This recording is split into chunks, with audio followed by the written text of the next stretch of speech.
प्यारे विद्यार्थियों, आज मैं आपके सामने बहुत ही इम्पोर्टेंट एक थ्योरम बताने वाला हूँ।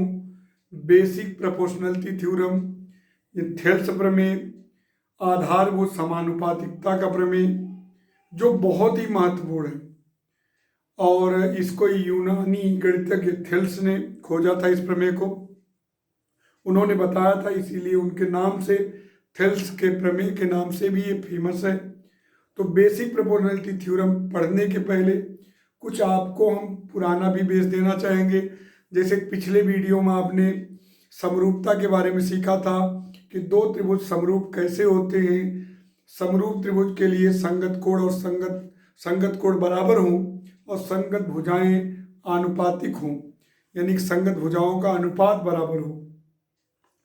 और आपको कुछ चीज़ें हम बताना चाहेंगे कि जैसे इस थ्योरम को में जिसकी जिसकी ज़रूरत पड़ेगी। एक तो ज़रूरत पड़ेगी कि जो त्रिभुज का क्षेत्रफल होता है, आपने सीखा होगा जैसे कोई अगर न्यून कोण त्रिभुज है, ये न्यून कोण त्रिभुज ऐसा त्रिभुज जिसके सभी कोण 90 डिग्री से कम हो, तो न्यून कोण त्रिभुज अगर है तो इसका जो क्षेत्रफल होता है, एरिया होता है, एरिया ऑफ ट्रायंगल एबीसी होता है 1/2 बेस मतलब B C into altitude A D, 1/2 base into altitude. लेकिन जब अधिक कोण की बात आती है, ऑब्ट्यूस एंगल ट्रायंगल की बात आती है, अधिक कोण त्रिभुज की बात आती है, तो हम लोग क्या करते हैं, 90 से बड़ा रहता है तो एल्टीट्यूड बाहर की तरफ आ जाता है, ए डी। देख रहे हो, 90 डिग्री इससे बड़ा है, ये 90 डिग्री से बड़ा है। तो यहाँ बेस कौन है, बी सी, और एल्टीट्यूड कौन है, ए डी। तो 1/2 base B C into A D, यहाँ 1/2 base B C into A D, न्यून कोण त्रिभुज में ए डी। और यहाँ ये देखिए, चूंकि ये अधिक कोण है तो मेरी बात ध्यान दीजिएगा, ये 90 से बड़ा है तो एल्टीट्यूड देखिए, मतलब एल्टीट्यूड का मतलब होता है शीर्ष से सम्मुख भुजा पर डाला गया लंब, शीर्ष से सम्मुख भुजा पर लंब। तो ये अधिक कोण त्रिभुज में जो इसका क्षेत्रफल होगा, त्रिभुज एबीसी का क्षेत्रफल 1/2 base B C into altitude A D, यहाँ 1/2 base B C into A D. और समकोण त्रिभुज में तो आप जानते ही हो 1/2, ये तो 90 डिग्री है ही, तो 1/2 base B C into A B. तो ये आपको जानना जरूरी है कि त्रिभुज का क्षेत्रफल हम कैसे न्यून कोण त्रिभुज, अधिक कोण त्रिभुज और समकोण त्रिभुज में निकालते हैं। न्यून कोण त्रिभुज में 1/2 base B C into A D, अधिक कोण त्रिभुज में देखिए एल्टीट्यूड देखो बाहर, अगर ये देखिए इधर देखिए, ये कौन सा कोण है, अधिक कोण है, 90 से बड़ा है, तो 90 से बड़ा है तो एल्टीट्यूड देखिए इस तरीके से आया, base B C into altitude A D. दूसरी चीज आपको सीखनी है, तो सीखे आप त्रिभुज का क्षेत्रफल निकालना, न्यून कोण त्रिभुज में, अधिक कोण त्रिभुज में। अब आपको सीखना है एक 9th का एक थ्योरम और, कि अगर दो समांतर रेखाएं हैं और एक ही बेस पर आप दो त्रिभुज बनाएं, एक ही बेस और दो समान समांतर रेखाओं के बीच, तो त्रिभुज के क्षेत्रफल आपस में बराबर होते हैं। आपने इसको भी पढ़ा था कि एक ही बेस देखिए BC और समांतर रेखाओं AD व BC के बीच दो त्रिभुज बने हैं, ABC और BDC, तो दोनों का एरिया भी बराबर होगा, दोनों के क्षेत्रफल क्या होंगे, बराबर। यानी कि एक ही आधार BC और समान समांतर रेखाओं, देखिए ये जो समांतर रेखा है इसके लिए भी वही लगी, समान समांतर रेखाओं के बीच बने दो त्रिभुजों के क्षेत्रफल आपस में समान होते हैं। एक ही आधार BC पर दो त्रिभुज बने हैं, ABC और BDC, और समांतर रेखाएं देखिए, A और A दोनों समांतर रेखाएं हैं, तो इनके क्षेत्रफल आपस में बराबर होंगे। इसको भी आप सीखेंगे। अब हम आते हैं थेल्स थ्योरम पे। थेल्स थ्योरम में क्या है, सबसे बड़ी चीज देखिएगा, पहले इसको समझिए कि एक त्रिभुज है,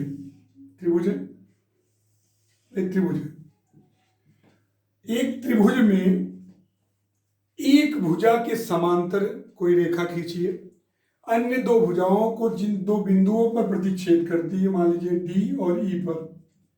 ध्यान दीजिएगा, एक त्रिभुज में एक भुजा के समांतर खींची गई रेखा अन्य दो भुजाओं को जिन दो बिंदुओं पर प्रतिच्छेद करती हैं वह बिंदु उन भुजाओं को समान अनुपात में विभाजित करते हैं। एक ट्रायंगल एबीसी है, भुजा बीसी के पैरेलल आपने एक लाइन खींची और जो AB को D पर और AC को E पर इंटरसेक्ट करती है। तो सिद्ध करना है कि ये जो बिंदु है, जो दो अलग अलग बिंदुओं पर भुजाओं को प्रतिच्छेद कर रहे हैं, ये बिंदु इन भुजाओं को, जो शेष दो भुजाएं हैं, इनको समान अनुपात में विभाजित करते हैं। अर्थात AD/BD is equal to AE/C। यही प्रूव करना है आपको। बहुत ध्यान समझिएगा। किसी त्रिभुज में एक भुजा, देखिएगा इसको समझने की कोशिश करिएगा। किसी त्रिभुज में एक भुजा के समांतर खींची गई रेखा अन्य दो भुजाओं को जिन दो बिंदुओं पर प्रतिच्छेद करती है वह बिंदु उन भुजाओं को समान अनुपात में विभाजित करते हैं। अर्थात हमको सिद्ध करना है AD/BD बराबर AE/C। पता चल गया। यही है थेल्स थ्योरम कि किसी त्रिभुज में एक भुजा के समांतर खींची गई रेखा शेष जो दो भुजाएं हैं उनको जिन दो बिंदुओं पर प्रतिच्छेद करती है वह बिंदु उन भुजाओं को समान अनुपात में विभाजित करते हैं। यानी AD और BD का जो अनुपात होगा वही AE और C का भी होगा। यही आपको प्रूव करना है। मतलब क्या प्रूव करना है? किसी त्रिभुज में एक भुजा के समांतर खींची गई रेखा अन्य दो भुजाओं को जिन दो बिंदुओं पर प्रतिच्छेदित करती है वह बिंदु उन भुजाओं को समान अनुपात में विभाजित करते हैं। किसी त्रिभुज में एक भुजा BC है, उसके समांतर एक रेखा D खींचे, अन्य दो भुजाओं को जिन दो बिंदुओं पर प्रतिच्छेद करती है वह बिंदु उन भुजाओं को समान अनुपात में विभाजित। ध्यान रखना, BC के समांतर है रेखा जो इस भुजा को D पर, इस भुजा को E पर प्रतिच्छेद की है। क्लियर कट कि किसी त्रिभुज में एक ट्रायंगल है, उसमें एक भुजा के समांतर खींची गई रेखा शेष जो दो भुजाएं हैं उनको जिन बिंदुओं पर प्रतिच्छेद करती है वह बिंदु उन भुजाओं को समान अनुपात में विभाजित करते हैं। अर्थात AD और BD का जो रेशियो होगा AE और C का वही रेशियो होगा। यूनानी गणितज्ञ थेल्स ने हमको ये बताया, आज हम आप इसको बता रहे हैं। राइट। अब देखते हैं, आगे बढ़ते हम लोग कि ये कैसे प्रूफ होगा। तो एक कंस्ट्रक्शन करना पड़ेगा, एक रचना करनी पड़ेगी या आपको E से इस पर लंब गिराना पड़ेगा। मान लीजिए EN है, लंब गिरा दिए ये 90 डिग्री। ठीक। और इसको हम B को मिला दीजिए और इधर CD को भी मिला दीजिए। करेक्ट। अब देखिए बच्चों, आपका दिया क्या गया है? त्रिभुज ABC में रेखा जो D है वो BC के समांतर है और आपको सिद्ध क्या करना है? AD/BD बराबर AE/C। रचना आपने क्या किया? EN परपेंडिकुलर टू AB खींचा, B व CD को मिलाया। क्या दिया है? त्रिभुज ABC में BC के समांतर एक रेखा L है। मान लीजिए इसको बढ़ाकर L कर दीजिए। एक रेखा L है जो ये देखिए, ये रेखा L है, ये रेखा L है जो AB को D पर और AC को E बिंदु पर प्रतिच्छेद करती है। सिद्ध करना है AD/BD बराबर AE/C और मतलब सिद्ध क्या करना है? AD/BD बराबर AE/C। रचना आपने क्या किया? EN परपेंडिकुलर टू AB खींचा, B व CD को मिलाया। अब इसका प्रूफ हम लोग करते हैं। उपपत्ति, ध्यान दीजिएगा, उपपत्ति करते हैं। हर बच्चे ध्यान दीजिएगा क्या करते हैं प्रूफ में। प्रूफ में ध्यान दीजिएगा, सबसे पहले हम ये देखिए AD ये 90 डिग्री है, तो जाहिर सी बात है ये एक्यूट एंगल होगा, AB एक्यूट एंगल होगा, तो न्यून कोण त्रिभुज हुआ। एरिया ऑफ ट्रायंगल AD जो होगा, देखिए क्या होता है? 1/2 बेस इंटू एल्टीट्यूड। तो यहाँ देखिए AD इंटू EN हो जाएगा। जिस पर लंब खींचे, AD पर आपने EN लंब खींचा तो 1/2 base AD into altitude EN, ये आपका हो गया। क्लियर हुआ? Area of triangle AD। देखिए अगर ये एक्यूट एंगल होगा ये, तो ये ऑब्ट्यूस बन जाएगा क्योंकि दोनों का योग 180 डिग्री होगा। तो अगर ये जो 90 से कम होगा तो 90 से अधिक हो जाएगा। तो एरिया ऑफ ट्रायंगल जो BDE होगा वो होगा 1/2 बेस तो BD ही होगा, अभी सिखाए थे आपको, और एल्टीट्यूड EN हो जाएगा। हर बच्चे ध्यान देगा, अभी आपको बताए थे अधिक कोण त्रिभुज के लिए, अधिक कोण त्रिभुज के लिए बेस तो यही रहेगा, एल्टीट्यूड ये हो जाएगा। तो वही same base BD altitude EN हो जाएगा, राइट। तो एरिया ऑफ ट्रायंगल ADE क्या होगा, 1/2 आधार AD गुणे ऊंचाई EN, और एरिया ऑफ ट्रायंगल BDE होगा 1/2 आधार BD गुणे ऊंचाई EN। अब दोनों का डिवाइड कर देते हैं, area of triangle ADE upon area of triangle BDE बराबर होगा 1/2 into AD into EN upon 1/2 BD into EN। Cancel हो गया, AD upon BD, correct. Area of triangle ADE upon area of triangle BD। यहां तक तो आप समझ ही गए होंगे फर्स्ट क्लास जी कुछ। अब सेम यही तरीका इधर भी अपना सकते हैं, ADE और DCE का एरिया निकालकर। तो सेम इसी प्रकार आप लिख सकते हैं बेटा, यहां से लंब गिरा देंगे सेम जैसे आपने EN किया, DM कर दीजिए लंब, तो फिर एरिया निकालेंगे तो 1/2 AE इंटू DM, फिर इसका निकालेंगे तो C इंटू DM, डिवाइड करेंगे DM DM कट जाएगा, 1/2 कट जाएगा, AE अपॉन EC। तो उसको आपको करने की जरूरत नहीं है, डायरेक्ट इसी प्रकार हम लिख सकते हैं, इसी प्रकार सिमिलरली इसी प्रकार area of triangle ADE upon area of triangle DCE बराबर आ जाएगा AE अपॉन C। क्या ये दोनों जो फर्स्ट और सेकंड है क्या इसके लिफ्ट बराबर हो चुके? नहीं, यहाँ एरिया ऑफ ट्रायंगल ADE है और नीचे BDE है, यहाँ ADE और DCE है। अब देखिए, राइट, यहाँ तक समझ में आया? अब देखिए बहुत आसान है कि एक त्रिभुज ABC है, एक भुजा के समांतर आपने एक रेखा L खींचा जो AB को D पर, AC को E पर प्रतिच्छेदित करती है। सिद्ध करना है AD/BD बराबर AE/C। रचना मैंने क्या किया, EN इस पर लंब खींचा AB पर या AD पर, लंब खींचा तो इसका एरिया निकाला 1/2 AD इंटू EN, फिर इसका एरिया निकाला BDE का 1/2 BD इंटू EN, डिवाइड कर दिया AD अपॉन BD। सेम इसी तरीके से इधर area of triangle ADE upon area of triangle CDE बराबर AE अपॉन C। आपने ऐसे लंब गिराया होगा, फिर AE 1/2 AE इंटू DM, फिर DCE का एरिया निकालेंगे 1/2 CE इंटू DM, डिवाइड कर देंगे। इसको इसी प्रकार ही करना। अगर दिमाग लगाओ, अगर ये वाला एरिया इसके मैं बराबर कर दूं तब हम लेफ्ट बराबर हो जाएगा। अब देखिए, आपको अभी मैंने एक बताया था कि एक ही आधार देखिए DE को देखिए, इसी पर देखिए, और ये दोनों समांतर रेखाएं हैं। BCDE के क्या है, BCDE के समांतर है कि नहीं? तो BCDE के समांतर है, और इस एक ही आधार DE पर दो त्रिभुज बन रहे हैं। देखिए BDE और CDE, इनके एरिया बराबर होंगे। एक ही आधार और समान समांतर रेखाओं के बीच। ये त्रिभुज जिन समांतर रेखाओं से बना है, यहां भी वही है। देखिए ये त्रिभुज और ये त्रिभुज, इन दोनों का एरिया आपस में बराबर होगा। 9th में था जो क्षेत्रफल चैप्टर है उसमें। यहां देखिए DE बेस पर दो त्रिभुज बने हैं, BDE CDE। एक ही आधार DE पर दो त्रिभुज बने हैं, BDE CDE, और समान समांतर रेखाओं के बीच, तो इनके क्षेत्रफल बराबर होंगे।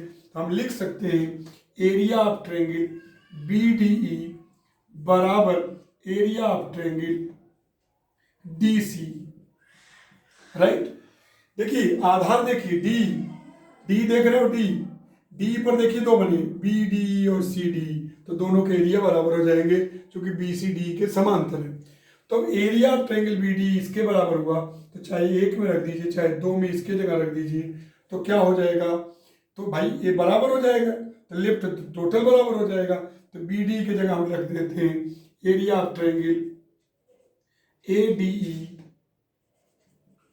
चाहे इसमें रख दो चाहे इसमें रख दो, अपान एरिया ऑफ ट्रायंगल BDE, दो में रख दिया, AE अपान C, ये 3 डाल दीजिए। अब देखिए लेफ्ट बराबर हो गया, देख रहे हो, area of triangle AD upon area of triangle BD, area of triangle AD, area of triangle BD, left बराबर तो राइट भी बराबर, हम लिख सकते हैं AD upon BD is equal to AE upon C। बहुत ही इंपॉर्टेंट थ्योरम है और आप बहुत आसानी से इसको कर सकते हैं। इसका देखिए एरिया 1/2 AD इंटू EN और इसका 1/2 BD इंटू EN डिवाइड कर दिए, सेम इधर भी AE अपान C, और एक ही आधार D और समान समांतर रेखाओं के बीच दो त्रिभुज बनाए BDE CDE, दोनों के एरिया को बराबर कर दिया। अब लेफ्ट बराबर हो गया क्योंकि DC की जगह BDE आ गया, तो लेफ्ट देखिए 2, 1 और 3 में देखिए लेफ्ट बराबर हो गया तो राइट भी बराबर हो गया, AD अपान BD बराबर AE upon C।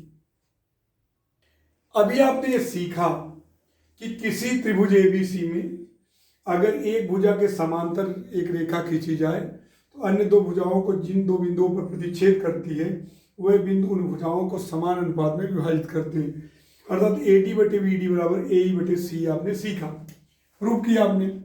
AD upon BD बराबर AE अपान C। अगर बच्चों हम दोनों बच्चों में एक जोड़ दें तो कोई दिक्कत तो है नहीं आपको। AD अपान BD प्लस 1 बराबर AE अपान C प्लस 1, तो इससे क्या फायदा होगा, AD प्लस BD अपान BD, यहाँ हो जाएगा AE प्लस C अपान C, AD में BD ऐड होगा तो AB हो जाएगा और AE में C ऐड हो जाएगा तो AC। तो इसका अर्थ है कि आपने एक चीज और कर ली कि आप लिख सकते हैं AB बटे AD, बड़ी भुजा बटे छोटी भुजा। देखो AB अपान AD बराबर AC अपान AE, AC अपान C, सॉरी, AB अपान BD, AB अपान BD बराबर AC अपान C। बेटा फिर से देखिए, इसको क्या लिख सकते हैं हम लोग, AD अपान BD बराबर क्या है, AE अपान C आपने प्रूव किया है, तो आपने एक जोड़ दिया, AD प्लस BD जुड़ गया AB अपान BD बराबर AC अपान C। करस्पॉन्डिंग देखिएगा AB BD लिए AC C। दूसरा देखिए भी हो सकता है कि आप AD अपान BD बराबर क्या किए हैं, AE अपान C, उलट दीजिए, BD अपान AD बराबर C अपान AE। अब एक जोड़ दीजिए तो BD बटे AD प्लस 1 बराबर C अपान AE प्लस 1, तो ये हो जाएगा BD प्लस AD बटे AD, यहाँ C प्लस AE बटे AE, तो क्या हो जाएगा, BD में AD जुड़ा तो क्या होगा, BD में AD जुड़ा तो AB अपान AD और इधर AC अपान AE। तो आप ध्यान देना, दोनों तरफ से कर सकते हो, एक तो ऐसे कर सकते हो बड़ी भुजा AB अपान AD बराबर AC अपान AE, इसका ज़्यादा यूज है। फिर से देखिए AB अपान AD बराबर AC अपान AE, या ऐसे भी कर सकते हो AB बटे BD AC बटे AC। तो ध्यान दीजिए ज़्यादा इसका काम है, AB अपान AD बराबर AC अपान AE, देखिए हो गया, क्लियर हुआ। आप ऐसे भी कर सकते हैं AB अपान BD बराबर AC अपान EC, AC अपान EC।